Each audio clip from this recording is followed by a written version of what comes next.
Hi friends, మేము ఫ్యామిలీతో పాటు సింహాచలం కొండకి రావడం జరిగింది.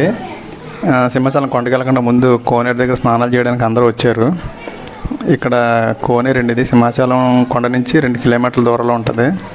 గురు పౌర్ణమి ఇక్కడ ఏం చేస్తారంటే చాలామంది ఫ్యామిలీలతో పాటు వచ్చేసి ఇక్కడ చెట్ల కింద వండుకొని అయిపోయిన తర్వాత అప్పుడు దర్శనానికి వెళ్తారు. ఇక్కడ 2 మర్రి చెట్లు ఉన్నాయండి, చాలా పెద్దవి. నెక్స్ట్ దాని మీద గబ్బిలాలు మాత్రం వందల కొలది ఉన్నాయి. అందరూ ఫ్యామిలీతో పాటు వచ్చేసి ఇక్కడ స్టే చేశారు. కోనేరు ప్లస్ ఇక్కడ మళ్ళీ మినరల్ వాటర్, పక్కన కొంచెం ట్యాప్స్ కూడా ఉన్నాయి. ఎవరైనా స్నానం చేయడానికి ఇబ్బంది లేకుండా ఉందన్నమాట. ఇక్కడ నుంచి కొంచెం దూరంలోనే పైడి సత్తమ్మ తల్లి గుడి అని ఉంది, అక్కడికి వెళ్తున్నాం. ప్రజెంట్ ఎండ అయితే చాలా ఎక్కువ ఉందండి ఇక్కడ, అంటే గూబురు అనమాట. ఎండ అంటే చాలా హ్యూమిడిటీ ఎక్కువ ఉంది, దానివల్ల చెమటలు ఎక్కేస్తాయి బాగా. ఇదిగో పైడి సత్తమ్మ తల్లి గుడికి రావడం జరిగింది.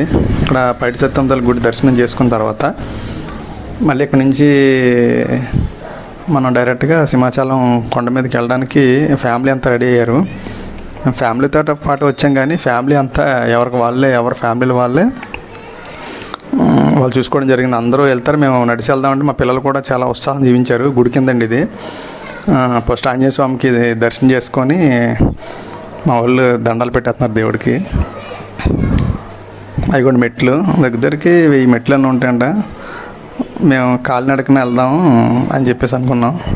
మా వాళ్ళు అనుకున్నదే తరువుగా మెట్ల మీద చలో చలో చలో పరుగు పెడుతున్నారు. మాతో పాటు మా ఇంకో కుర్రాడు ఉన్నాడు అనమాట, వాడు కూడా వచ్చాడు మాతోని.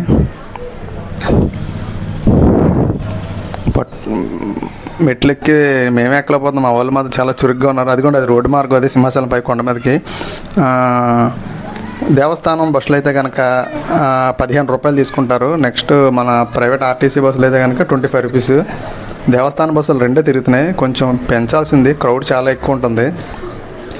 అందులోకి ఈరోజు రేపు అంటే మేము వచ్చింది శుక్రవారం అండి, శనివారం అక్కడ దర్శనం చేసుకోవడం జరుగుతుంది. శుక్రవారం కొండపైన ఫ్యామిలీతో పాటు వంటలు అక్కడే వండుకొని అక్కడే స్టే చేసి దర్శనం చేసుకొని రావడం జరుగుతుంది. చాలా బాగుందండి, అంటే నేను ఎప్పుడు ఇటువంటిది అనుభూతి చెందలేదు. ముందు మీకు చాలా బాగుంటుంది. నా వీడియో నచ్చితే కనుక చివరి వరకు చూసి నా ఛానల్ సబ్స్క్రైబ్ చేయండి. ఎందుకంటే ఇప్పుడు ఉమ్మడి కుటుంబాలు ఉండడం చాలా రేర్ అయిపోయింది అనమాట.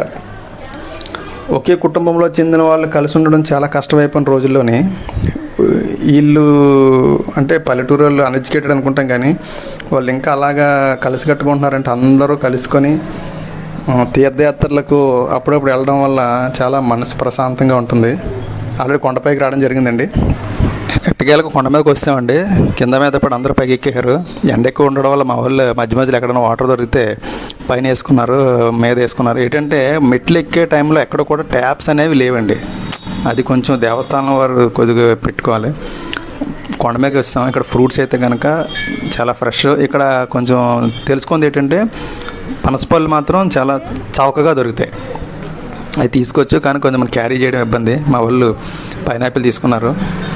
పైనాపిల్ చాలా తీగ ఉంది, 60 రూపాయలు తీసుకున్నారు. అదే తింటున్నారు. ఇక్కడ నుంచి ఆల్రెడీ మా అత్త వాళ్ళ ఫ్యామిలీ అందరూ స్టే వచ్చేసారు బస్సుల మీద. వంట సామాగ్రి అనుకొని వ్యాన్ మీద తీసుకొచ్చారు. ఇది గుడి ఎంట్రన్స్ అండి. గుడి దర్శనానికి వెళ్ళే ముందు కూడా అక్కడ ఉచిత దర్శనం అన్నది కదా, అక్కడ నుంచి కొంచెం ముందుకెళ్ళి రైట్ తీసుకుంటే మనం గుడికి వెళ్ళిపోవచ్చు. అంటే తీద్దామని చూశాను, కానీ గుడిలోకి మొబైల్స్ అలౌ చేయరు కదా. ఆల్రెడీ మేము వెళ్తున్నామండి. అంటే మేము వచ్చింది శుక్రవారం, శనివారం దర్శనం చేసుకోవాలని చెప్పేసి. అదొకటి గురు పౌర్ణమి అంటున్నారు, పిల్లలతో దర్శనం ఎలాగొద్దు, కొంచెం ఇబ్బంది పడ్డాం. కానీ పర్లేదు, ఎట్టకేలకు చాలా బాగుంది. ఇంకా డెవలప్ చేయాలండి, చాలా డెవలప్. ఎందుకంటే వాష్రూమ్స్ కానీ వసతి రూమ్లు కానీ చాలా తక్కువగా ఉన్నాయి. ప్రతిదానికి డబ్బులు ఖర్చు పెట్టాల్సి వస్తుందన్నమాట. ఆల్రెడీ మాకంటే ముందు వచ్చారు. అదిగో చెట్టు ఉంది కదండి, ఆ చెట్టు దగ్గరే మొత్తం ఫ్యామిలీ అంటే ఒకే కుటుంబానికి చెందినవారు కాదు, చుట్టుపక్కల వాళ్ళు, అంటే వాళ్ళు నీలపాలు చెందిన వాళ్ళు అందరూ కలిపి అందరు ఇక్కడే తెచ్చేసుకున్నారు వంట సామాగ్రి అన్నీ. ఇక్కడ ఆల్రెడీ వంటలు రెడీ చేశారు. సుమారు 5 అవుతుంది. అందరూ వంటలు రెడీ చేస్తున్నారు. మేము ఇలా వచ్చామన్నమాట. ఇక్కడ స్వామివారిని ఊరేగిస్తున్నారు. ఇక్కడ కోలాటాలు అన్నీ జరుగుతున్నాయి. చాలా బాగుందండి. ఏంటంటే కొత్త అనుభూతి అనమాట. నేను ఎప్పుడో చిన్నప్పుడు మా నాన్నగారు తీసుకొచ్చారు, మళ్ళీ ఇప్పుడు రావడం జరిగింది. అది కూడా ఎక్కడికి తీసుకెళ్ళదంటే వాళ్ళతో పాటు వచ్చాం బస్సు మీద. అది గుడి ఎంట్రన్స్ అండి. గుడి మీద ఇటువంటి కార్యక్రమాలు జరిగినప్పుడు అందులో పాల్గొని చూడడం చాలా ప్రశాంతంగా ఉంటుంది. మా పిల్లలైతే మాత్రం చాలా యాక్టివ్గా ఉన్నారండి, మామూలు యాక్టివ్ కాదు. ఎక్కడైతే తప్పిపోతారని చెప్పేసి నాకు చిన్న భయం ఉండేది, కానీ బాగానే తిరిగాం. అంతా చాలా బాగుంది. అంటే ఎప్పుడప్పుడు ఇలా వెళ్ళడం చాలా కొంచెం మంచిది. అది కూడా స్వామివారిని, అంటే నాకు తెలిసి వీళ్ళు ఒరిస్సా నుంచి వచ్చి స్వామివారిని ఊరేగిస్తున్నారేమో అనుకుంటున్నాను. అంటే మన తెలుగు వాళ్ళ కన్నా వాళ్ళే ఎక్కువ ఉన్నారు, చాలా అంగరంగ వైభవంగా చేస్తున్నారు. బాగానే చేశారు. మేము చూడడానికి వచ్చామన్నమాట. యాక్చువల్గా అయితే మేము శుక్రవారం ఇక్కడ ఉన్నాం. స్వామివారిని ఊరేగిస్తున్నారండి. వీళ్ళందరూ కోలాట, నాకు తెలిసి అందరూ ఒరిస్సా నుంచి వచ్చిన వాళ్ళు అనుకుంటున్నాను. అంటే అందరూ ఒరిస్సా ముఖాలు ఉన్నాయి, వాళ్ళు కూడా ఒడియా మాట్లాడుతున్నారు. ఏంటంటే ఫ్యామిలీతో పాటు అప్పుడప్పుడు ఇలా రావడం చాలా మంచిది. ఎందుకంటే ఇప్పుడు ఎవరి పనిలో వాళ్ళు ఉంటున్నారు. నేను కూడా రానంటే రా పిల్లలతో పాటు రా అంటే వాళ్ళు పిలిచారు కాబట్టి వెళ్ళాను. వచ్చిన తర్వాత అనిపించింది వీళ్ళు అందరూ కలిసి అప్పుడప్పుడు ప్రతి సంవత్సరం వీళ్ళకి మొక్కుబడి కింద వస్తారంట. నేనంటే ఈ సంవత్సరం రావడం జరిగింది. అందరూ కలిసి ఉండాలి అనుకునే వాళ్ళు మాత్రం అప్పుడప్పుడు మన పనుల్లో పడిపోవడమే కాకుండా రావాలి. చూడండి, అందరూ కలిసి వంటలోని మేము తిరిగి వచ్చేసరికి అందరూ వంటలు రెడీ చేశారు. ఎవరికి వాళ్ళే వడ్డించేసుకు తింటున్నారు. ఇలా వడ్డించుకు అందరూ దగ్గరికి ఒక 35 ఫ్యామిలీలు ఎంతమంది వచ్చారండి. అందరూ కలిపి 2 బస్సుల మీద అందరూ కలిసి వంటలు వండుకొని తింటున్నారు. నాకు ఎంత ఆనందం అనిపించిందంటే అప్పుడప్పుడు ఇలా కలిసి ఉండడం వల్ల ఏంటంటే కొన్ని ప్రాబ్లమ్స్ సాల్వ్ అయిపోతాయండి. మనలోని అన్నదమ్ములైన బావమరుదులైన కొన్ని సాల్వ్ అవుతాయి అన్నమాట. ఎప్పుడు పగల ప్రతీకారాలు కాకుండా ఇలాంటివి చేసుకుంటే కనుక కొంచెం దర్శనానికి వచ్చి సరదాగా వెళ్తే ఆ స్వీట్ మెమరీస్ ఉండిపోతాయి అన్నమాట. నాకంటే చాలా సంతోషం అనిపించింది. ఏంటంటే మా ఫ్యామిలీ కూడా ఉంది. కొన్ని సంవత్సరాలుగా ఏంటంటే ఏదైనా కొన్ని యాత్రలకు వెళ్దామంటే కొంచెం ఇబ్బంది పడుతున్నారు రావడానికి. నేను వీళ్ళ ఫ్యామిలీతో వచ్చాను, మా అత్తల ఫ్యామిలీతో. బాగానే ఉంది. అంతా ఒకే ఫ్యామిలీ కాదు, ఒక ఊరిలోనే చిన్నాన్న పెద్దనాన్న వాళ్ళందరి పిల్లలు అనమాట. నెక్స్ట్ డే మార్నింగ్ అండి, శనివారం ఇది. దర్శనం అయిపోయిన తర్వాత అంటే మొబైల్ తీసుకెళ్ళడం లేదు లోపలికి. అయిపోయింది, బయట నుంచి వచ్చిన తర్వాత మొబైల్ తీసుకొని అంతా వీడియో కవర్ చేస్తున్నాను. ఇది గుడి ఎగ్జిట్ అండి. ఇది అంటే ఎంట్రన్స్ పక్క నుంచి ఇచ్చారు. విఐపీస్కి మాత్రమే అందులోంచి ఎంట్రన్స్ ఇస్తున్నారు గుడి ఎంట్రన్స్కి. మిగతాదేమో పర్వాలేదు. నెక్స్ట్ దర్శనం అయిపోయిన తర్వాత నియర్లీ 11:30-12 అవుతుంది. మళ్ళీ వంటలో ఉండడం మొదలెట్టారండి. గురు పౌర్ణమి కాబట్టి క్రౌడ్ అంటే మామూలుగా లేదనమాట. అది అక్కడ అంటే ఇక్కడ మా ఊరి సాంప్రదాయం ప్రకారంగా వంటలన్నీ వండేసి ఫ్రూట్స్ అన్నీ కనుక పడి అంటారనమాట. అంటే దేవుడు సమర్పిస్తారు. ఫస్ట్ ఒక ఆకు కింద వేసి దేవుడు సమర్పించి ఆ ప్లేట్లో పెట్టింది ఎవరో తినకుండా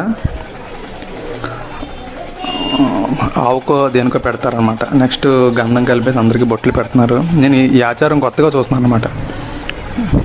గుడి పక్కనే కన్స్ట్రక్షన్ జరుగుతుందండి. చాలా సౌండ్ వస్తుంది ఇక్కడ. నెక్స్ట్ ఇయర్కి చాలా బాగుంటుంది ఇక్కడ. అది ఎన్ని ఫ్రూట్స్ అన్నీ దేవుడు సమర్పించి ఒక ఫస్ట్లో పెట్టిన దద్దోజనం అనమాట. దద్దోజనం అది ఏం చేస్తారంటే ఎవరికి పెట్టకుండా ఆవుకో ఎక్కడో మూల పెట్టేస్తారనమాట. మొత్తం అందరూ చెట్టు కిందే స్టే చేస్తున్నారండి అందరూ. అదిగోండి, అందులో ఒక ఆయనకి అంటే ఆ ఇంట్లో ఒక పెద్ద కింద ఎన్నుకుంటారనమాట. ఆయన్ని ఆ ప్లేట్ తీసుకొని అంటే ఎవరు తిరగని చూడండి ఆవులకో దేనికో పెట్టేస్తారన్నమాట. ఈ నమ్మకాలు అన్నీ కూడా కొట్టి పాడేయకూడదండి. ఎంతో కొంత నమ్మడం వల్లే, ఆ నమ్మకాలు ఉండడం వల్లే మొత్తం అందరూ ఫ్యామిలీలు కలుసుకొని బస్సు మాట్లాడుకొని అందరూ కలిసి వచ్చి దర్శనం చేసుకొని సరదాగా 2 రోజులు అంటే మొత్తం వ్యాపారాలన్నీ మర్చిపోయి సరదాగా గడుపుతున్నారు. అలా పెద్ద ఆవిడ ఉంది కదా, ఆవిడ నాకు అత్త అవుతుంది. ఆవిడ ఏంటంటే మొత్తం అందరికీ ఆ దద్దోజనం ప్రసాదం కింద పెడుతుంది. నేను కూడా తీసుకున్నానంటే వీడియో నేనే తీస్తున్నాను కాబట్టి నాకు కుదరట్లేదు. నేను ఈ వీడియో పెట్టడానికి కారణం ఏంటంటే నేను ఈ మధ్యకాలంలో చూస్తున్న ఫ్యామిలీలు ఎలా ఉన్నాయంటే ఎవరికి వారు యమునా తీరే అలాగే ఉంది. ఎక్కడ చూసినా సరే, మా ఇంట్లో కూడా అలాగే ఉంది, ఎక్కడ అలాగే ఉంది. వీళ్ళందరూ కలిసి రావడం అనేది నాకు ఎక్కడో కొంచెం కొత్తగా అనిపించింది అనమాట. అంటే పల్లెటూరులో అందరూ కలిసి ఉంటారు, ఊరు మొత్తం మీద ఒకే మాట ఉంటుంది అంటే ఏదనుకున్నాను, కానీ అయిపోయిందండి. దర్శనం అన్నీ అయిపోయిన తర్వాత తిరిగి మేము మళ్ళీ రామనారాయణకి వెళ్తున్నాను, అది కూడా వీడియో పెడతాను.